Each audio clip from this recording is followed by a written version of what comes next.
menonton, jangan lupa like, subscribe, dan tekan tombol lonceng. Selamat menyaksikan. Setelah menjalani berbagai kegiatan seminar International Buddhist Conference Indonesia 2022, akhirnya melahirkan sebuah deklarasi bertajuk Deklarasi Borobudur. Deklarasi tersebut dibacakan saat penutupan IBCI 2022 di Auditorium Manohara Kompleks Taman Wisata Candi Borobudur, Magelang, Jawa Tengah. Ketua Panitia IBCI 2022 Biku Diti Sampano mengucapkan rasa syukur IBCI dapat berjalan sukses dan mencetuskan sebuah deklarasi bersama untuk kepentingan Borobudur, utamanya menjadikan Borobudur pusat kegiatan keagamaan umat Buddha di dunia. Selanjutnya, isi yang disepakati dalam deklarasi tersebut yakni perihal komitmen bersama menjaga dan melestarikan Borobudur. Dalam deklarasi ini, para peserta konferensi mendukung upaya yang dilakukan Balai Konservasi Borobudur dalam melakukan tata kelola dari perlindungan sampai pemanfaatan untuk memaksimalkan potensi Candi Borobudur dan wilayah sekitarnya. Kemudian Biku Diti melanjutkan isi deklarasi lainnya adalah mengkampanyekan Borobudur sebagai salah satu sumber pendidikan. Tak berhenti di situ, isi deklarasi berikutnya adalah mendukung upaya pemerintah menjadikan Borobudur sebagai destinasi wisata super prioritas. Menurut Biku Diti, penetapan Borobudur sebagai destinasi wisata super prioritas harus disambut baik karena dapat meningkatkan devisa dan menggerakkan perekonomian masyarakat di sekitar Candi Borobudur.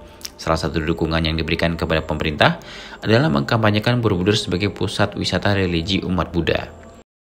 Jika tidak ada hambatan dalam waktu dekat, deklarasi Borobudur ini akan diserahkan kepada Ditjen Bimas Buddha Kementerian Agama agar menjadi masukan untuk menerapkan kebijakan yang tepat dalam pemanfaatan Candi Borobudur sesuai fungsinya. Di sini disebutkan bahwa kita ini melaksanakan puja atau perziarahan ini juga salah satu cara untuk melestarikan Borobudur. Karena di dalam pelaksanaan perziarahan ini tidak semua orang itu ketika bersembahyang itu boleh naik ke Borobudur, kecuali para biksu yang akan melakukan pencakralan gitu. Kemudian untuk di bidang pendidikan kami juga mengkampanyekan Borobudur ini sebagai salah satu sumber pendidikan, di mana Borobudur juga diajarkan ini sebagai sumber pengulang banyak nilai-nilai pendidikan yang ada di Borobudur dari berbagai relief yang ada, dan juga spirit dari Borobudur ini untuk bisa kita jalankan di bidang pendidikan.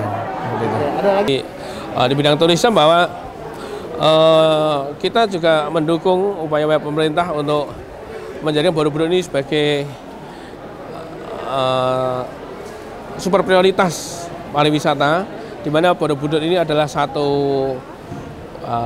semacam satu harta karun, ya, heritage harta karun, bahwa dengan pemanfaatan Borobudur yang baik itu akan bisa membantu pemerintah di dalam menghasilkan devisa.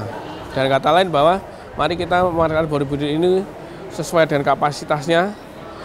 Secara pariwisata juga kita manfaatkan Borobudur ini untuk kepentingan pariwisatan. Ketika orang mau jalan-jalan ke Borobudur ini juga memang kita juga freely, berarti bebas, tapi juga dengan tetap mengedepankan ya bagaimana kita memikirkan juga sisi pengelolaan di Borobudur yang memang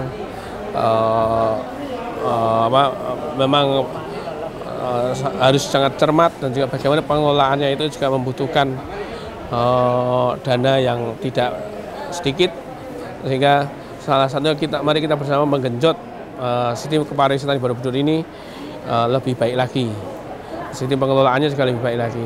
Salah satunya kami juga ikut serta mengkampanyekan Borobudur ini sebagai salah satu destinasi wisata religi dunia.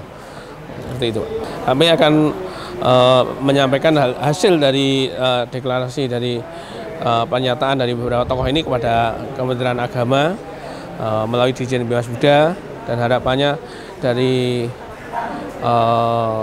deklarasi ini akan memberikan satu masukan-masukan bagi Kementerian Agama maupun kementerian yang lain, sehingga kita bisa bersinergi, bekerja sama untuk mewujudkan, menjadikan Borobudur ini benar-benar sebagai satu harta karun warisan dunia, warisan bangsa Indonesia yang untuk menunjukkan satu peradaban yang tinggi di Indonesia pada masa lalu. Pada acara penutupan IBC 2022 digelar penandatanganan nota kesepahaman atau MOU oleh Asosiasi Perguruan Tinggi Agama Buddha Indonesia dengan Institute of Buddhist Psychology Myanmar dan Institute of Buddhist Psychology Myanmar dengan Sekolah Tinggi Ilmu Agama Buddha Semaratungga. Tim Elgen Media melaporkan.